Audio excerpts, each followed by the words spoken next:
इधर लोग आपके हमारे साथ झगड़ा कर रहे हैं, तेल दो तेल दो तेल दो, किधर से दें? है ही नहीं है। 264 रुपये लीटर डीजल है, ठीक है। एक काश्तकार है, 1 एकड़ का रकबा उसका, तो वो इतना डीजल महंगा कहाँ से अफोर्ड करेगा? वो अपनी काश्तकारी कैसे करेगा? अपने बच्चों का पेट कैसे पालेगा?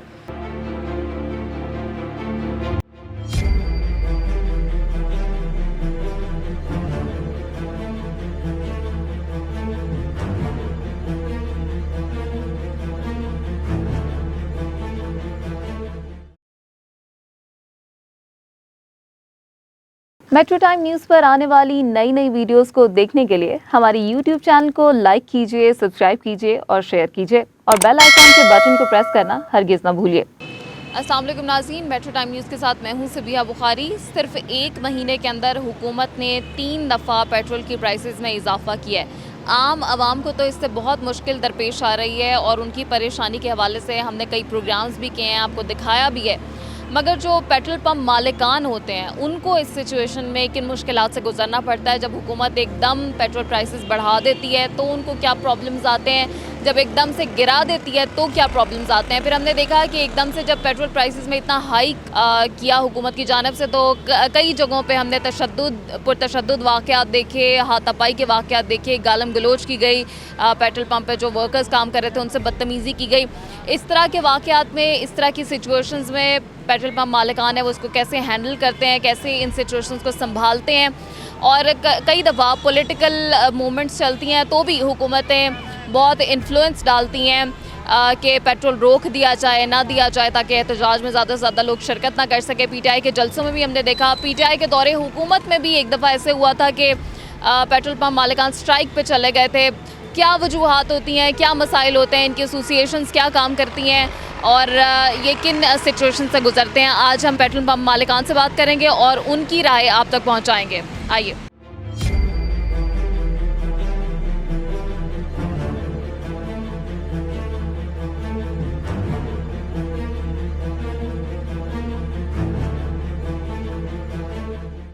मोहम्मद खुर्शीद साहब हेड कैशियर हैं यहाँ पर, उनसे बात करते हैं। हमारे साथ मौजूद हैं। अस्सलाम वालेकुम। वालेकुम अस्सलाम। बहुत शुक्रिया सर, आपने वक्त दिया। पहले तो हमें ये बताइए कि इस वक्त पेट्रोलियम मसनूआत की कीमतें बहुत ज़्यादा बढ़ चुकी हैं। पिछले थोड़े ही अरसे में 3 दफ़ा इस नई गवर्नमेंट ने बढ़ा दी हैं। आवाम को तो मुश्किलात आ रही हैं, आप लोगों को क्या मसाइल जो आपको फ़ेस करने पड़ते हैं वो बताइए। और साथ मुझे ये भी बताइए कि जब गवर्नमेंट एकदम से पेट्रोलियम मसनूआत की कीमतें गिरा देती है तो आपको क्या इश्यूज़ आते हैं वो भी बताइए। रेट बढ़ने वाले पे सबसे ज़्यादा उन लोगों को फ़ायदा होता है जिनके पास स्टॉक बल्क में पड़ा हो। जिन लोगों की सेल चल रही होती है उनके पास स्टॉक बल्क में नहीं होता, ठीक है। जब वो दोबारा तेल लेने जाते हैं बेच के तो उनको नए रेट पे तेल मिलता है, तो उसमें उनको ठीक ठाक नुकसान होता है। सेल है जिनके पास और क्वांटिटी ख़त्म हो गई है, रात को रेट बढ़ गया। मिसाल के तौर पे जब एहतजाज की कॉल आई है, 3 दिन हमें फ्यूल नहीं मिला। ये PTI की जानिब से जब PTI की जानिब से वो लॉन्ग मार्च में हमारे पास तेल नहीं था। जब तेल ख़त्म हुआ रात को इन्होंने रेट बढ़ा दिया, बिल्कुल ज़ीरो पे हम बैठे हुए थे। इधर लोग आके हमारे साथ झगड़ा कर रहे हैं, तेल दो तेल दो तेल दो, किधर से दें? है ही नहीं है। अगर उनको तेल दें तो इधर हमारे पास कुछ भी नहीं बचता, सब सारा पंप ड्राई हो जाता है। आप लोगों पे इल्ज़ाम लगाया जाता है कि जैसे ही गवर्नमेंट रेट बढ़ाती है तो आप फ़ौरन पेट्रोल पंप बंद कर देते हैं, इसलिए आवाम आती है, लड़ती है, आपसे कहती है कि हमें पेट्रोल दो। लेकिन आप लोग चूँकि प्राइसेस बढ़ जाती हैं तो आप वेट करते हैं कि अगला दिन शुरू हो जाए तो फिर आप खोलें। ज़ाहिर है ये तो तकरीबन हर पंप वाले मालिक की यही ख्वाहिश होती है कि जब रेट बढ़े तो उसको कुछ ना कुछ बचे। लेकिन अगर एक बंदे के पास क्वांटिटी बिल्कुल ही ना हो और अवाम डंडे सोटे और पतीले और जग लेके घर से आ जाए कि हमें तेल दो हमें तेल दो, तो फिर बंदा कहाँ से पूरा करेगा? आवाम को देगा या अपने पास रखेगा? फिर मजबूरन जब रश उसकी हद से ज़्यादा बढ़ जाता है, हद से ज़्यादा रश बढ़ने की वजह यही होती है कि लोग गालम गलोच और कैशियर के साथ बदतमीज़ी पे आ जाते हैं। इस वजह से फिर मजबूरन अगर अराउंड द 20 किलोमीटर अगर सारे पंप बंद हो जाए, एक पंप हमारा खुला हो ना, तो सारा रश इसी पे इकट्ठा हो जाता है।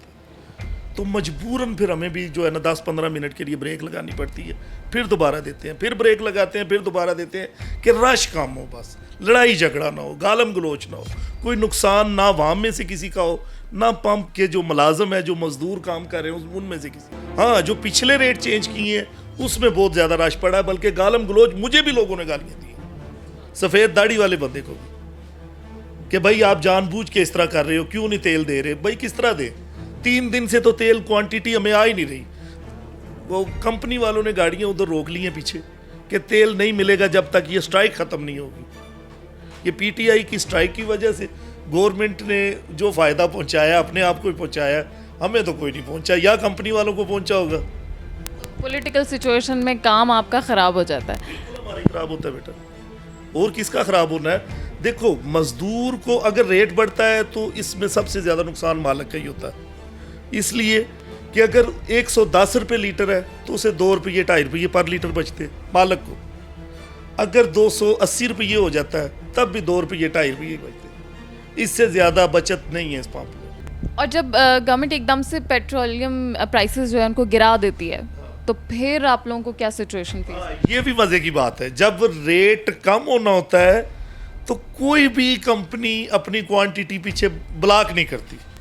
अगर किसी का 15,000 का ऑर्डर है तो उसको 40,000 दे देते हैं। इधर लोगों ने यही शोर मचाया हुआ कि मालिक बचा गए, मालिक बचा गए। मालिकों को अगर 40,000 लीटर पड़ा हुआ है, एक मैं छोटी सी बात कर रहा हूँ, 40,000 लीटर पड़ा हुआ, 30 रुपये पर लीटर कम हो गया, 12 लाख रुपया मालिक का खड़े खड़े कम हो गया। सर ये भी आप लोगों पे इल्ज़ाम है कि जब प्राइसेस गवर्नमेंट कम करती है तो आप सारे मिलके एहतजाज करते हैं, पेट्रोल पंप बंद कर देते हैं, पेट्रोल देना बंद कर देते हैं। आप कहते हैं पहले हमारे मुतालिबात सुनो, पेट्रोल की प्राइसेस जो हम कह रहे हैं वो रखो, फिर उसके बाद हम देंगे। लेवल की बात होगी। हमारे पास वैसे कभी भी इस तरह नहीं हुआ कि हमें मालिकों ने ऑर्डर किया। ये पीटीआई के दौरे हुकूमत में एक दफ़ा हुआ था कि हाँ, लोगों ने बंद किए से, क्योंकि लोगों ने टैंक भरे। हमारे पास ऐसा कुछ भी नहीं था, तो अल्लाह का शुक्र है फिर भी नुकसान नहीं उठाया। लास्टली बस मुझे ये बता दीजिए कि इस वक्त सेल की क्या सूरत हाल है? लोग जितने पहले आते थे उससे कम हो गए या पब्लिक ट्रांसपोर्ट ज़्यादा इस्तेमाल करनी शुरू कर दिया जब से प्राइसेस बढ़ी? नहीं, कम हो गई। सेल का बहुत ज़्यादा डिफर पड़ा है इसकी वजह से। अरशद अली साहब हमारे साथ इस वक्त मौजूद हैं, मैनेजर हैं यहाँ के। अस्सलाम वालेकुम। वालेकुम अस्सलाम। बहुत शुक्रिया आपने हमें वक्त दिया। सर ये बताइए कि बड़ा इल्ज़ाम एक तो आप लोगों पे ये लगा दिया जाता है कि जैसी अभी पेट्रोल की प्राइसेस बढ़ी हैं तो आप लोगों ने फ़ौरन अपने पेट्रोल पंप्स बंद कर लिए हैं, जिसकी वजह से लोगों को बहुत मुश्किल हुई है। फिर वो आपको गालियाँ भी देते हैं, तंग भी करते हैं, परेशान भी करते हैं, तो इसकी क्या वजह है? इसकी वजह ये है कि जब रेट हाई होने के होते हैं ना तो काफ़ी ऑनर इस तरह के होते हैं जो अपनी बचत के लिए सेल्स बंद कर देते हैं। ठीक है, अदर पीपल्स को परेशानी का सामना करना पड़ता है, लेकिन ये इस तरह के मामलात नहीं होने चाहिए। ठीक है, मेरे वाहिद ऑनर हैं जिनके 14 पंप हैं और ये हर टाइम मौजूद होते हैं, स्टॉक के लिहाज से भी और फ्यूल देने के लिहाज से भी। रेट ओपन हो रहा है, ठीक है, रेट डाउन हो रहा है, लेकिन हमारी सेल जारी रहती है। हमारे ओनर ने कभी ऐसा नहीं सोचा कि कस्टमर को जलील किया जाए या कस्टमर को फ्यूल ना दिया जाए, उसको तंग किया जाए। ये अल सईद चौक फूलों वाली मंडी एज लाहौर में वाहिद ये पंप है इस एरिया का। जब रेट हाई होते हैं तो ये पंप हर तरह ओपन होता है और फ्यूल कस्टमर को मिलता है। अभी ये जो 15 जून को बढ़ी है, इस पर तो हमने देखा कि 12 बजने से कुछ ही मिनट पहले ऐलान हुआ था, तो लोग बेचारे सोते में उन पे ये गिरा दिया गया था ये पेट्रोल पम्प, तो उन्हें पता नहीं चला। लेकिन उससे पहले जो 2 जून को बढ़ी है उस पर पेट्रोल पम्प से बहुत ज़्यादा हमने देखा कि हाथापाई भी हुई, कुछ लोगों ने पेट्रोल पम्प्स तोड़ दिए, बदतमीज़ी की गई, ऐसे कुछ मनाज़र सामने आ रहे थे। यहाँ पे कोई ऐसा वाक़या हुआ? जी, यहाँ पे भी ऐसा मनाज़र हुए हैं, लेकिन वो रश के दौरान हुए हैं, क्योंकि वो जो पब्लिक है उनकी आपस में हाथापाई हुई है कि जी पहले मैंने डलवाना है। लेकिन ये चीज़ इंसान को सोचनी चाहिए कि हम अपनी बारी का इंतज़ार करें। लेकिन फिर आप कंट्रोल कैसे करते हैं? हम कंट्रोल इस तरह करते हैं कि हमारे पास सिक्योरिटी होती है, हम सिक्योरिटी के लिए ज़रिए इनको मैनेज करते हैं। ठीक है, और हमें एक लाइन अप बना देती हैं जिसके ज़रिए वो आसानी से फ्यूल डलवा सकती हैं। आपकी भी एसोसिएशंस बनी हुई होती हैं?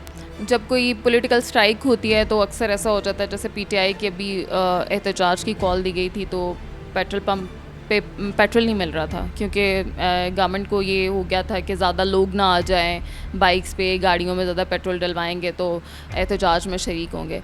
तो आप लोग भी इसमें शामिल हो जाते हैं? फिर नहीं, देखा जाए हम पॉलिटिकल में हम शामिल नहीं हैं, हमने अपना बिज़नेस करना है। हमारे पास जो गाड़ी आएगी टैंक फुल के लिए आएगी या हाफ़ आएगी या जितना आएगा, हमने तो फ्यूल डालना ही डालना है। तो अभी जो पीटीआई का एहतजाज हुआ था, जब आपको सप्लाई नहीं मिल रही थी, तो फिर आप लोगों के लिए ये हुआ था वैसे आपके साथ? जी, ये हमारे साथ हुआ था जब ये पीटीआई की वजह से सप्लाई बंद हो गई थी, डीजल नहीं हमें मिल रहा था, तो हमें बड़ी मुश्किलात का सामना करना पड़ा। जो आपकी एसोसिएशंस बनी होती हैं, ये कोई एहतजाज नहीं करती कि आप पॉलिटिकल मामलात में हमें क्यों घसीट लेते हैं? ये एहतजाज की एक वजह इस तरह है कि अगर कोई इंसान हमारे हमरा चले तो फिर होता है। अगर हम बैठ के मीटिंग कर लेते हैं, मीटिंग में सब डील हो जाती है, 2 बंदे आ जाते हैं, 3 नहीं आते, 3 आ जाते हैं, 5 नहीं आते, तो ये फिर एक वो क्या कहते हैं कि एक रवादारी नहीं होती। आप समझते हैं जो आपकी एसोसिएशंस हैं वो डिवाइडेड हैं, आपस में मुत्तहिद नहीं है? जो मुतहिद नहीं है वो आपस में डिवाइडेड है। कोई ऐसे इश्यूज़ हैं, कोई ऐसे प्रॉब्लम्स हैं जिन पे आप बात करना चाहते हो जो आपको फेस करने पड़ते हैं? जी, हमें फ़ेस करने पड़ते हैं। ये जो गवर्नमेंट है ये इनको इंतहाई थोड़ा सा शर्मनाक महसूस करना चाहिए, क्योंकि जो गरीब आवाम है उसको काफ़ी तंगी महसूस हो रही है। गरीब आवाम और ज़्यादा गरीब हो रही है, ठीक है, और जो रिच पीपल हैं वो हद से ज़्यादा रिच हो रहे हैं, ठीक है। बिज़नेस में जिन्होंने स्टार्ट किया होता है, रेट्स हाई होते हैं, वो तो हो गए, उनकी तो दौलत बढ़ गई, और जो गरीब बेचारा वो मर गया, वो कहाँ से अफोर्ड करेगा। अब 264 रुपये लीटर डीज़ल है, ठीक है, एक काश्तकार है, 1 एकड़ का रकबा उसका, तो वो इतना डीज़ल महंगा कहाँ से अफोर्ड करेगा। वो अपनी काश्तकारी कैसे करेगा, अपने बच्चों का पेट कैसे पालेगा। हुकूमत को ये सोचना चाहिए कि ये पाकिस्तानी अवाम है, कलमा गो है, अशरफ अल मखलूक़ात है, इसका एहसास करना चाहिए। ये जो बड़े ऊपर बैठे हैं ये अपनी जेबें बने, इनको ये भी सोचना चाहिए कि नीचे भी कोई बच्चे हैं। बड़ी बात है कि आप पेट्रोल पंप पे बैठे हुए हैं और मैनेजर की सीट पे बैठे हुए हैं, फिर भी आप आम पब्लिक के हवाले से बात कर रहे हैं, उनका ख्याल करें। अवामी इशूज़ के ऊपर तो हम बहुत ज़्यादा बात करते हैं, ये भी आवाम का ही इशू है। पेट्रोल पंप मालिकान से जिन मुश्किलात से गुजरते हैं, जिन मसाइल से गुजरते हैं, उनकी एसोसिएशंस उनकी मदद के लिए या उनमें इतना इत्तेहाद है, इतना इत्तेफाक है कि जब उनको किसी प्रॉब्लम का सामना करना पड़ता है तो क्या वो मिल बैठ के उसके ऊपर बात करते हैं या हुकूमत तक अपना मौक़िफ़ पहुँचाते हैं। उनके क्या मसाइल होते हैं, जैसे आम पब्लिक के बहुत सारे मसाइल होते हैं, पेट्रोल पंप मालिकान से उन्हें बड़ी शिकायतें होती हैं कि जी ये टाइम जैसे ही बढ़ाते हैं पेट्रोल प्राइसेस तो फ़ौरन पेट्रोल पंप बंद कर देते हैं। तो इसी तरह से हमने इनके मसाइल भी आपको सुनाए। प्रोग्राम आपने देखा, फ़ीडबैक ज़रूर दीजिएगा। इजाज़त दीजिए, अल्लाह हाफ़िज़।